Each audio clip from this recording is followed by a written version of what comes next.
And we're back. Sorry, I hope that. That's an interesting story with this guy getting so angry about that. You're talking about the big conspiracies for the World Trade Center. What about right down to our own level? Where I believe in Hamilton we're being suckered into an LRT. I believe the government is forcing us to move in a certain direction, regardless of what the people say. So I have this conspiracy theory that we're being manipulated by the newspapers, by certain people that continually broadcast their ideas to people, to force us into a direction that most people don't want to go. As someone who's been in the media for 20 years, I couldn't agree with you more that all people are too clumsy to do conspiracies in secret. So the only way they can do it is in public. And this is, often public works projects that we don't need is a good example of it. By the way, look at this guy, Michael Flynn, this guy who's head of security director. What was it? National security director for like 20 minutes. Yeah. Until he turns out he's all involved up with the Russians and the Turks and whatnot. Forget bombing the World Trade Center. This guy took like $45,000 from the Russians or something, and he couldn't even keep that secret. And now there's all these documents that the White House has, and they're saying they won't give them. Of course they'll end up giving it because that's the way government. So yes, secret conspiracies, no. Obvious conspiracies, yes. And public works is an example. Or look at the mothballing of the power plants in Argentina. That's $2 billion. And it was done in such a naked way for what? For two ridings. Like, at least if you're going to waste $2 billion, do it to win a general election, right? Not something that's doing two ridings. That's insane. And often this is done with, I don't want to say the collusion of the media. What I would say is that in any society, and I don't think Canada is any different, there's a couple of hundred very influential people. And it's not as if these people meet in a smoke-filled room. Often these people don't even like each other. And they gossip about each other, they bicker about each other, and they're all intermarried. But to get along, they have to log roll. They have to backtrack, they have to cut deals. And so it is the case, and I was at the National Post newspaper under several regimes, and this is true, by the way, of any newspaper. The people who own the newspaper, the publisher, the editor, sometimes it was me, we would have friends, or, they would say, hey, look, lay off so-and-so, they're our advertiser, or we got to get behind so-and-so because, radio and television regulation is a big example, I think. When the Asper family owned the National Post, as was widely known at the time, this was a family whose media business was reliant on the CRTC for the licensing of their radio and TV operations. In an ideal world, that doesn't affect the editorial content of the newspapers. Is that the world we inhabit? No. Is that a conspiracy? No. Is it a rigged system to a certain extent, as Donald Trump supporters would say? Did anybody here see The Big Short? Fantastic movie. Is that a conspiracy in there? I guess it wasn't a conspiracy. What is it? It was a bunch of people who's in the real estate industry who are creating securitized debt obligations, who were, this incestuous back and forth between the Treasury Department and the banks. And it was no centralized conspiracy. There was no smoke-filled rooms. But it's like a flight of birds all traveling in one direction, making a lot of money in the process. And then when everything came tumbling down, not a lot of people went to jail with anybody. If I'm someone who lost my home, that looks like a conspiracy. No smoke-filled rooms, no thermite, but they're rich and I'm not, and they're the immoral people, so that feels a lot like a conspiracy. So I can see why people become conspiracy theorists. And I can see why they voted for Donald Trump. I think he's a terrible person, and the things he said disgusted me. But I don't think everybody who voted for him is stupid. I think a lot of them, if you showed me The Big Short enough times, I vote for Donald Trump. Because although horribly a lot of people who are the bad guys in that movie are all in his administration. Yeah, and he took office. He hired them to. Yeah, everything I just said about the Canadian ruling class multiplied by a factor of 10 in scale, and that's the American ruling class. So, these things that were said about the Clinton Foundation, and all the backstretching going on, Silicon Valley, money, Hollywood, they all go to the same parties. Again, not smoke-filled rooms, not the protocols of the elders design. Many of them don't like each other. They're not good at keeping secrets, but in their awkward, stumbling way, they all advance each other's cause in a way that appears like a conspiracy. I want to move from the two terms and maybe Bill's example to something more like fake news and the whole the meme about fake news. Recently, Facebook said that they're going to mark and kind of try to change the algorithm so that people see or can identify fake news. And I even saw today something that Google is going to change the algorithm so that untrue stories don't appear right at the top and so on. My question is, do you think that is going to work or is going to feed into the conspiracy narrative that anyway now we know that Google and Facebook are part of the conspiracy? I think it'll work. And are there any people who work in the medical field or epidemiologists here? So when they model the propagation of medical epidemics, they'll use equations, and if you can get a disease from somebody coughing 8 feet away, and you can get a disease from somebody coughing 5 feet away, often little differences like that will make such a huge exponential effect in the mathematical model. Because often these are things that go into the exponential term as opposed to if there's an arithmetic term or a multiplicative term, there'll be an exponential term. And little differences in the parameters of dynamic systems will create massive differences when those systems are iterated. This is, to a certain extent, this is linked with the idea of chaos. The idea that a butterfly flaps its wing in North America and changes the weather in Hong Kong a month later. This is how dynamical systems work. They're extremely sensitive to this kind of parameters. And if you can dampen a dynamical system, sort of like dampening the effects of an earthquake, you can often change a system from going haywire to a system that returns to an equilibrium state very quickly, just by manipulating several parameters. This is that kind of parameter. That if you can suppress fake news stories by inhibiting people from sharing them, instead of being like 20% likelihood of sharing this fake story about how Michelle Obama ran a crack house in Chicago, which is a real story that I heard, a real fake news story, I should say.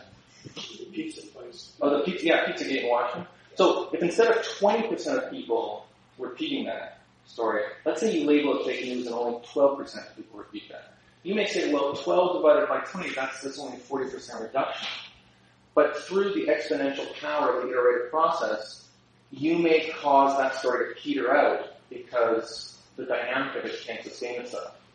In the same way that many epidemics are quickly snuffed out if the public health response is extremely aggressive, rather than it going wild. So think of fake news as a virus, and sometimes just little changes in the way we respond to viruses, we put our hands over our mouth when we cough. That's the equivalent. If you have a fake news story, Zuckerberg is basically saying, I'm going to make you put your hand over your mouth and cough. It doesn't mean you're not sick. It doesn't mean you can't get other people sick. But it's a little thing that inhibits the propagation of the virus. And I think it will work because there are enough people who will feel the stigma of, fake. Zuckerberg has marked this fake news. Do I want to be the idiot who's trafficking fake news? Maybe not. And I can say Zuckerberg is one of the most powerful people in the world. Every week we have our web meeting where we talk about which articles have been successful on the Walrus website, which articles haven't. And what determines whether an article will be successful has it been shared on Facebook. Not Twitter, not email, Facebook. Facebook is the most important way of disseminating information now because it's information disseminated within peer groups. The most popular articles I publish are subcultures. So, 50 years ago or 20 years ago, the most popular articles would be like broad interest articles that everybody liked. People would cut them out and put them on the fridge. My mom used to do this. Oh, this is an interesting article. She cut it up and put it on the fridge. people don't do that anymore, and it's very hard to get a big viral article on something that everybody likes a little bit. The article you want that goes viral is something that 1% of the population is absolutely fascinated by. So it's the article that, every Jewish snowmobiler reads. And there may be only 50,000 Jewish snowmobilers in the world, but every single one of them is fascinated by this article. And it all ends up in their collective fridge. And those are the articles, because somewhere out there is a Facebook page for Jewish snowmobilers. And if this article gets there, everybody's reading it, and people go nuts. So you're looking for the subcultures, and Facebook is just gold for that. Because another thing, Reddit, Dig, I don't know if anybody reads Reddit and Dig. These are sites that most normal people, thankfully, don't spend a lot of time in. You can really suck into those things. That's where Pizzagate started, by the way. It was a Reddit thread. So 99% of Reddit threads are innocuous, basketball or golf or photography or something. But then you get a couple of dozen or 100 that are pretty dark, and those are the ones where there might only be 1,000 people in that Reddit thread, but they are true believers, to use the term of that 1951 book. And those people, they're the kind of guys. Remember the guy who took a gun into the pizzeria and demanded to see the pedophile ring? Although interestingly, that guy was in the end turned reasonable, because I think by the time the cop showed up, he said, "No, I've convinced myself there's no pedophile ring." Right. So he's like this dangerous weirdo who was became the voice of reason in the Reddit community. But yeah, and Reddit, Dig, Facebook, to a lesser extent Twitter, those are the movers and those are the shakers. Those are the ones getting the hits in these articles. And it's kind of that's the source. That's the spigot from which this information flow is coming. And if you can make subtle adjustments to the nature of that flow, like on your shower head, there's mist and spray and soaker. And so I think that's what Zuckerberg is doing, right? He's saying, change it from mist to soaker and see what happens. And maybe this isn't the modulation that does it, but eventually he'll know, right? Because I think he wants to be part of the solution. Okay, follow up then. And you just hinted at something. You said about this guy who went from to the pizza place and decided that after seeing there was nothing. He was an investigative journalist. He just happened to have a gun. Okay, he became the voice of reason. Yeah. So my question is, you mentioned a lot about you talked a lot about people who were really normal and something hit them and they kind of went down the rabbit hole. Do you know of other cases where conspiracy theorists eventually kind of just dropped it, and what is their aha moment that the rabbit hole is? It happens. It's rare. I wrote about one instance in my book. I should have brought books to give out because I've given up making money on books. I give out to people. There was one guy. By the way, in general, it's very difficult because it's kind of like if you're in a relationship. Let's say you're in a commercial relationship with somebody. Let's say you own a bar with somebody and they swindle you, and you lose trust in them. It's very rare that after 5 years you're like, "Oh, I trust you."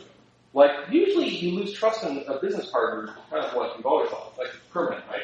And so people who lose trust in society, it's not like, "Oh, today, this year has been pretty good, but we have a good government, now I trust the government again." That's rare. The one guy I profile in the book who was a truther and then stopped being a truther, the 9/11 truther, was a guy who described in part, he went to an upstate New York university and was part of this Luke Rudkowski's group, We Are Change. And he described how he became indoctrinated in 9/11 trutherdom. Late at night, the usual story, watching Loose Change and all these videos. And he said he smoked a lot of marijuana. And he said marijuana was kind of too much and he was failing at. So he just stopped with the weed. He stopped smoking marijuana, and he got his life back together a little bit. And he said that after he stopped smoking marijuana, these videos stopped really making sense to him. He was like the magic was gone. He watched Loose Change, and it wasn't the same. Because by the way, to watch these videos, it's the soundtrack that gets you, right? These spooky techno soundtracks. It's like you're watching Prison Break or something like that. So he's the one guy, and he became the Trotsky of that movement. He started a blog, Confession to the Next Truther, and he was excommunicated from all the truther events, and he was public enemy number one. But I talked to him, and he's one example, but he's a special case because it was a drug thing for him. For most people, what instead happens is they move on. So they become really excited about 9/11, and then like some new thing will happen, like the financial crisis, and they'll move on to that. And the previous thing becomes kind of like something like sedimentary rock. Like it's a layer on which they build a new theory. So if you look at their worldview, it's like a set of sedimentary rock, like JFK, Vietnam, Bay of Pigs, all this such. And it's just they keep building up layers, and each one supports the other one, showing how this is part of the pattern. Just a media question now, but investigative reporting, what is the future of investigative reporting? The reason I ask is that if I'm trying to benchmark media sources, one effective way I found is see what stories actually make it into the parliament, whether federal, provincial, or in the states.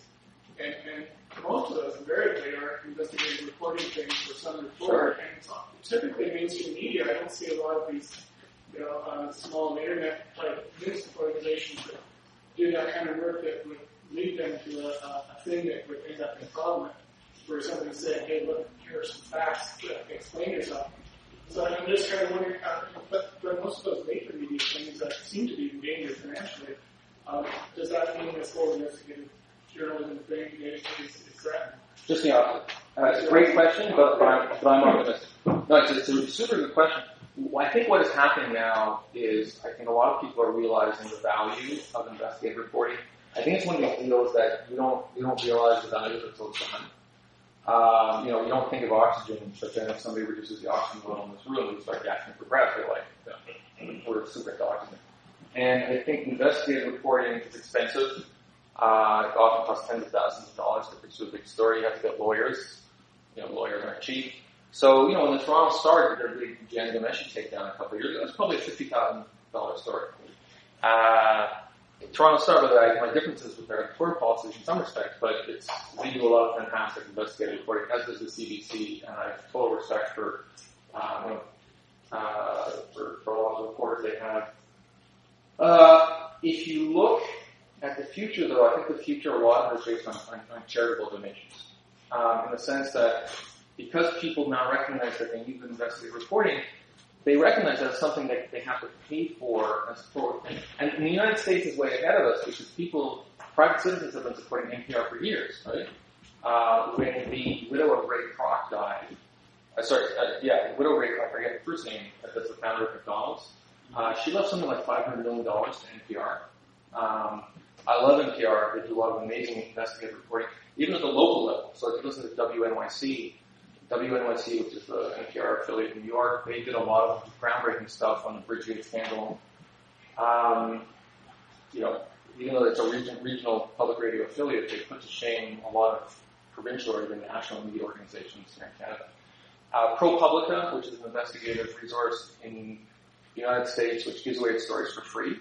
And it's funded entirely as a charitable enterprise. Mother Jones Magazine is a charity, and Mother Jones, about 2 months ago, did an amazing investigative story, which is a classic example of how good investigative journalism can change laws. They sent one of their reporters into a private prison to be a security guard, making $9 an hour, witnessing like the craziest kind of stuff. I mean, it was awful. I heard him on PR, then I read the story. It was on that basis I actually subscribed to Mother Jones. The politics aren't my politics, but I admire the reporting.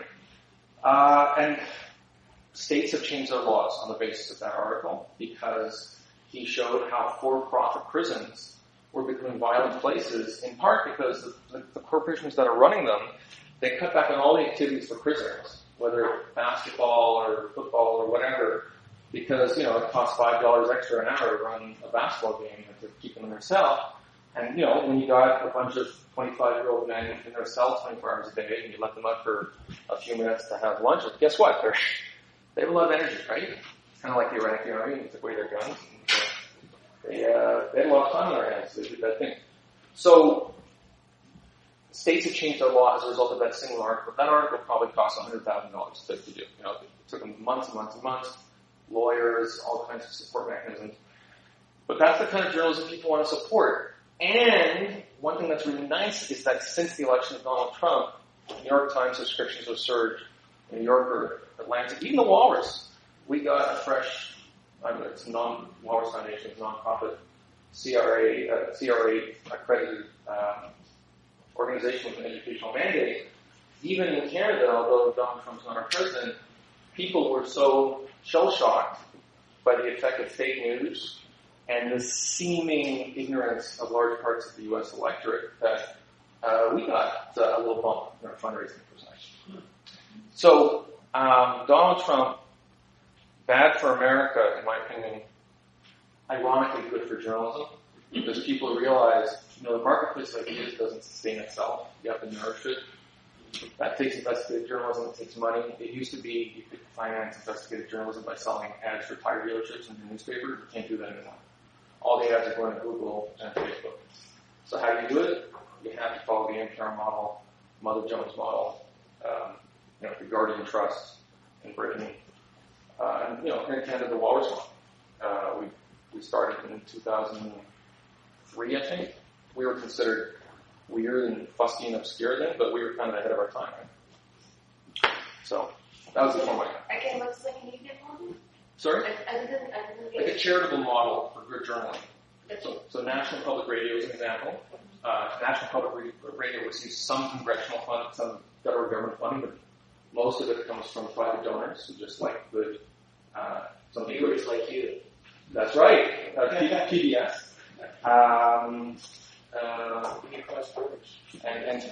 the Walrus Foundation, so my employer is a charity with an educational mandate. It's one of the reasons I can't publish profiles of Celine Dion, because I have an educational mandate.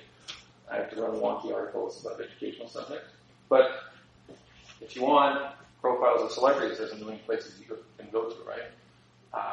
But I think people are craving more substantive stuff, which is why we've had a little bit more success in our fundraising in the last 45 months. You may have covered this in your book, but getting down to the ultimate conspiracy theory, which is religion, how does so many people fall for it? Fall for it. I mean, we're programmed for it. So actually, we just talked about this. We had an editorial meeting today for Walrus, and we were talking about the subject of witches. The Wiccan movement, I guess it's called. There are younger people who are rediscovering the idea of paganism, including the sub-nature of paganism that I think it's called Wicca. And these people are disenchanted from traditional Judeo-Christian beliefs, so they go in for animism, indigenous belief systems, as they construe indigenous belief systems, popularized versions of Tibetan Buddhism. Sorcery, but usually like with some New Age twist. Usually there's an inversion, like they're into pentagrams and devil worship, but the devil's a good guy, or the devil's a woman, or the devil's something else. Like they find creative ways to rediscover old pagan mythologies. The point is that they want to believe something. The idea of growing old and then dying, and doing nothing except satisfying the dictates of Dawkins' selfish gene is not a satisfying way of looking at the world.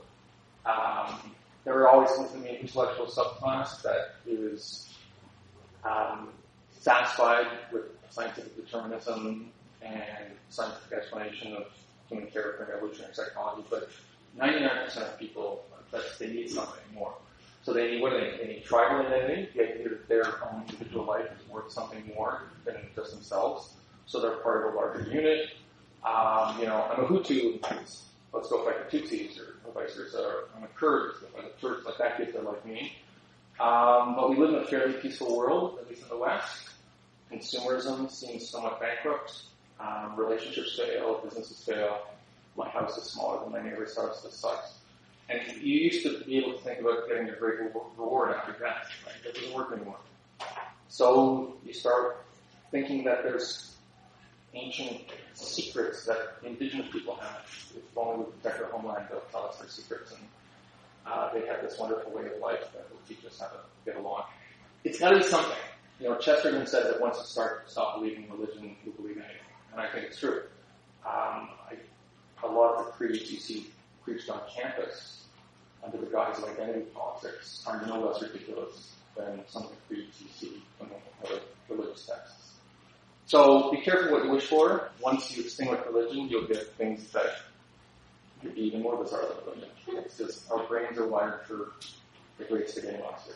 It's the way our brains are. It's the way my brain is, 10 years from now, I might be in this room telling you about Lutheranism. I should join my church or something. It's just, as we get closer to death, sometimes these things become more burdensome to us. But it sounds like you've resisted it so far, so maybe this will for all of us. Anything else? Last question. So what's the future of all of this? Are we going to is it getting worse? So it's interesting because there's never been a better time to debunk conspiracy theories. Like, Alex Jones, a couple of years ago, went out and said that the Sandy Hook killers was an inside job. And he had this theory about, it's actually a horrible story because the parents of these kids who were murdered, to this day will get phone calls from conspiracy theorists saying, I know you're in on it, and,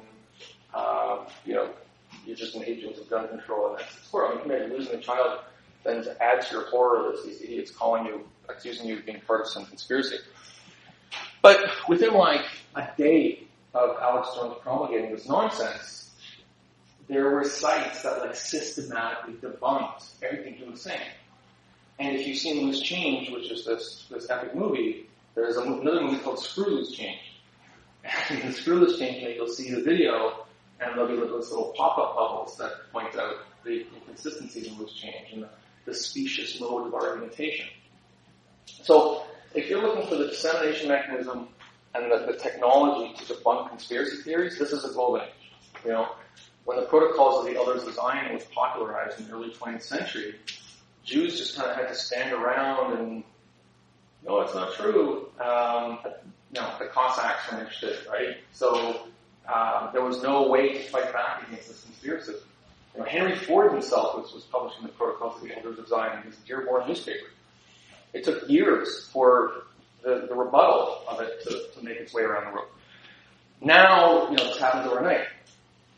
But the only people disposed to read these rebuttals are people who don't swallow the nonsense to begin with.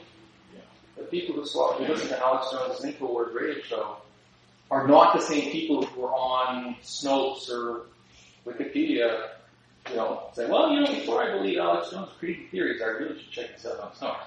Yeah. The people who are looking at Snopes are the relatives of these Alex Jones people who are like, hey, read this, and then you send it to your brother-in-law, and your brother-in-law is like, well, actually, check it out, I went on Snopes. And then they have an argument on their Facebook page and keep friending each other. It's the best of times, it's the worst of times. It's the best of times for people to debunk conspiracy theories if they want to, but as long as there's this emotional sense that we're all being screwed, then there's going to be a market for conspiracies, and that's not going to change. And I've already shown that I'm a bad predictor of the future with my failed Donald Trump prediction. Thank you so much, Jonathan. Thank you. That was fun.